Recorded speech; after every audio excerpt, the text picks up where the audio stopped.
আসসালামু আলাইকুম গাইস, আমাকে দেখতে পাচ্ছেন ট্রেনের মাঝখানে আমি ভিডিও বানাচ্ছি। সো আমরা ট্রেনে করে এই সুন্দর প্রকৃতি উপভোগ করতে করতে যাচ্ছিলাম দিনাজপুর আমার শাশুড়ির গ্রামের বাড়িতে। তো এই হচ্ছে আমার হাজবেন্ড, আমার ননদ আন্নি। আমরা ভিডিও করতেছি আর আমরা খাইতেছি আর বলতেছি যে সাথে সবাই মিলেই ভিডিওটা করি, তাহলে একটা স্মৃতি হিসেবে থেকে যাবে। তো ইনি হচ্ছে আমার শ্বশুর আব্বু আর ইনি হচ্ছেন আমার শ্বশুর আম্মা, শাশুড়ি আম্মা। সরি গাইস, মিস্টেক হয়ে গেছে, শাশুড়ি আম্মা বলতে গিয়ে শ্বশুর আম্মা বলে ফেলেছি। এই হচ্ছে আমার বড় ননদ তন্নি। তো আমরা খুবই মজা করছিলাম এখানে যাওয়ার পথে। আমাদের যে কোনো জায়গায় একসাথে যখন যাওয়া হয় ভিডিও করতে আমরা খুবই পছন্দ করি। আর এই হচ্ছে আমার ননদের বড় ছেলে মোহাম্মদ, তারপর হচ্ছে তার হাজবেন্ড সুজন ভাই আমাদের। তো সেও অনেক খুশি, আমরা সবাই অনেক ট্রেনে অনেক মজা করেছি, তারপর অনেক খাওয়া দাওয়া করেছি আর সবাই অনেক খুশি হয়েছি। তো তানহা আমাকে টাটা বাই বাই দিচ্ছে যে সে তার নানু বাড়িতে যাচ্ছে আর বলছে যে খুব মজা হইতেছে। তো এখানে আছে আমার ছোট ননদ মুন্নি এবং আমার ছেলে মেয়ে আফিফ আর নাফিসা। তো তারাও বলতেছে হ্যালো গাইস।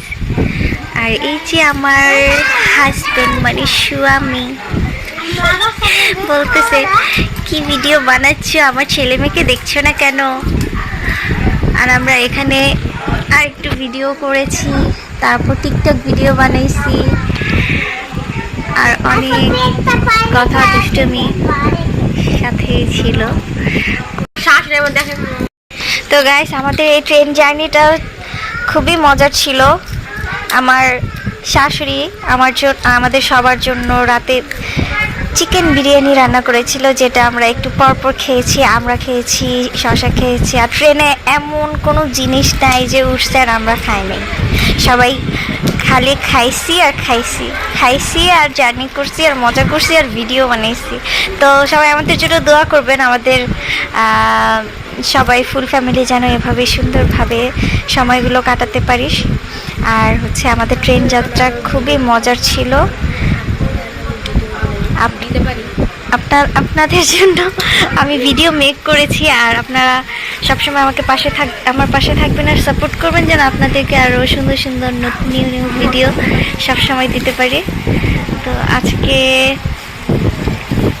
আমার ননদ বলতেছে যে আমরা খাইতেছি যে একটা যে লবণ মরিচ দিয়ে যে একটা সস বানানো হয়েছে, এটা অনেক টেস্টি ছিল, এটা সবাই পছন্দ করছে। এটা বানাইছে হচ্ছে আন্নি।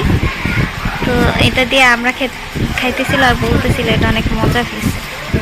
এই যে ও বানাইছে। আপনাদের সবাইকে সাথে আপনারা খাবেন কিনা। তো বাই।